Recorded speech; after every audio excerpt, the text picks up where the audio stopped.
Greg Elmer worked at the University of Pittsburgh, Boston College, Florida State University, and UGM University in South Korea before teaching at Ryerson.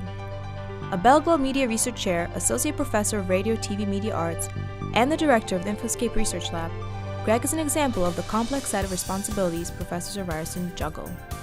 Greg also authored 2 books, a number of articles, book chapters, and edited 2 books, before infusing Ryerson with fascinating research on internet and politics.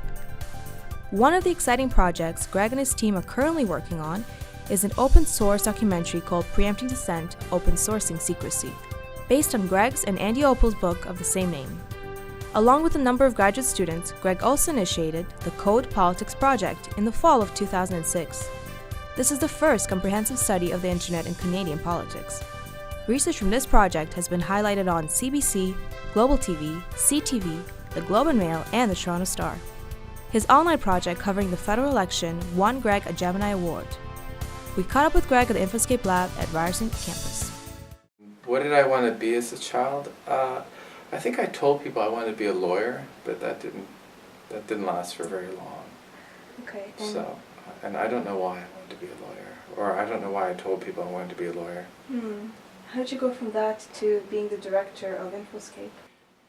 After graduate school, I realized I wanted to go on and be a professor, and I had various appointments at numerous schools.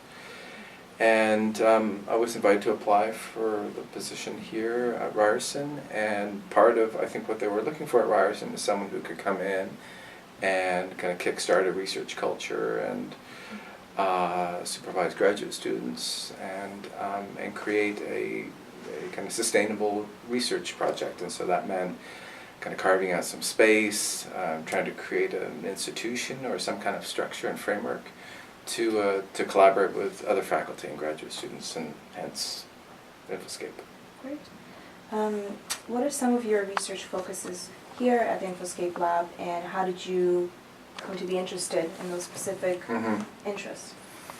Well, I guess I originally started out my kind of research career as someone who was interested in the emergence of the internet and some of the social and political issues that were raised by the emergence of that technology and that were discussed and debated on that technology.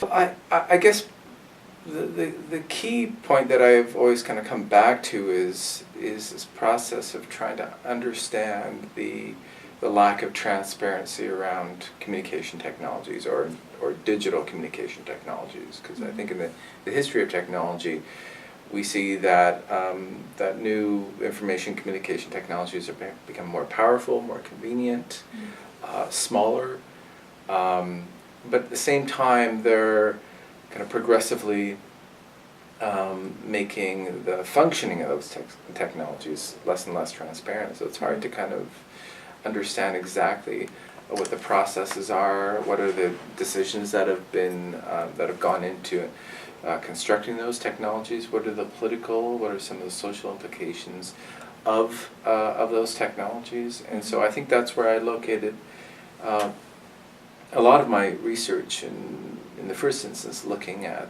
the role of personal information, the collection of personal information, the automatic collection of personal information in many of these technologies that we take for granted today.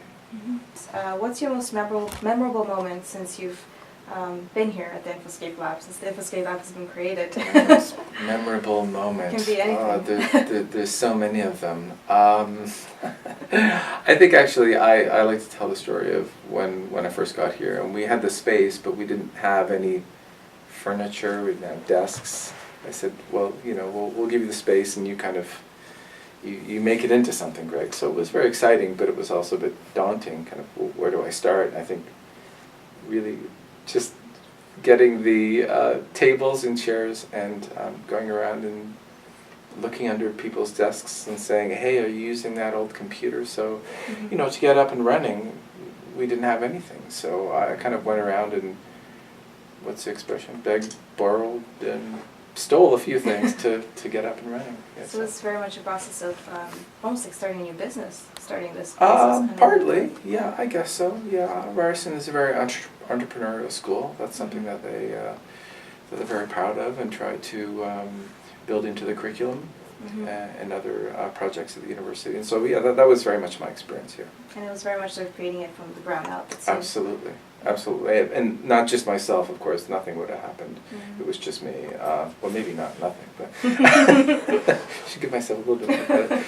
But it's been a collaborative process with a number of researchers over almost 6 years now.